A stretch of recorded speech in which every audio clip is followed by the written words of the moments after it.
அதிமுக கூட்டணியில் பாஜகவிற்கு 50 தொகுதிகளுக்கு மேல் வேண்டுமென உள்துறை அமைச்சர் அமித்ஷா திட்டவட்டமாக கூறியதாக தகவல் வெளியாகியுள்ளது. தமிழ்நாடு வந்துள்ள அமித்ஷாவை சந்திக்காமல் எடப்பாடி பழனிசாமி தவிர்க்கும் நிலையில் அந்த கூட்டணியில் சலசலப்பு நிலவுகிறது. தமிழ்நாட்டிற்கு 2 நாள் சுற்றுப்பயணமாக வந்த உள்துறை அமைச்சர் அமித்ஷாவை வரவேற்க கூட்டணி கட்சித் தலைவரான அதிமுக பொதுச் செயலாளர் எடப்பாடி பழனிசாமி செல்லவில்லை.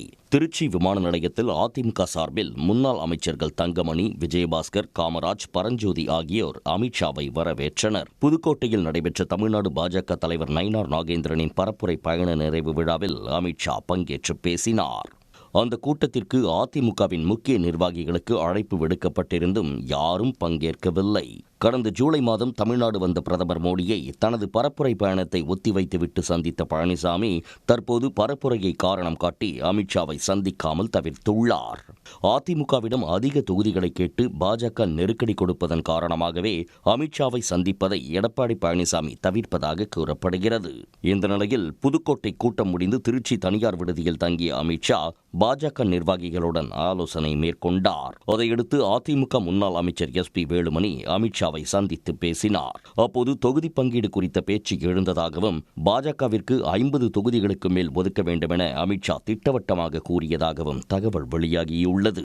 அதற்கு அதிமுக தரப்பில் மறுப்பு தெரிவித்ததாக கூறப்படும் நிலையில் பழனிசாமியை இன்று நேரில் சந்திக்க அமித்ஷா அழைப்பு விடுத்ததாக தெரிகிறது. ஒருவேளை அமித்ஷாவை பழனிசாமி இன்று சந்தித்தால் தொகுதி பங்கீடு, பிற கட்சிகளை கூட்டணியில் சேர்ப்பது உள்ளிட்ட விவகாரங்கள் குறித்து ஆலோசிக்கப்படலாம் என தெரிகிறது. பாஜக அதிமுக கூட்டணியை அமித்ஷா அறிவித்ததில் இருந்து கூட்டணியை விரிவுபடுத்த முடியாமல் இரு கட்சிகளும் திணறி வருகின்றன.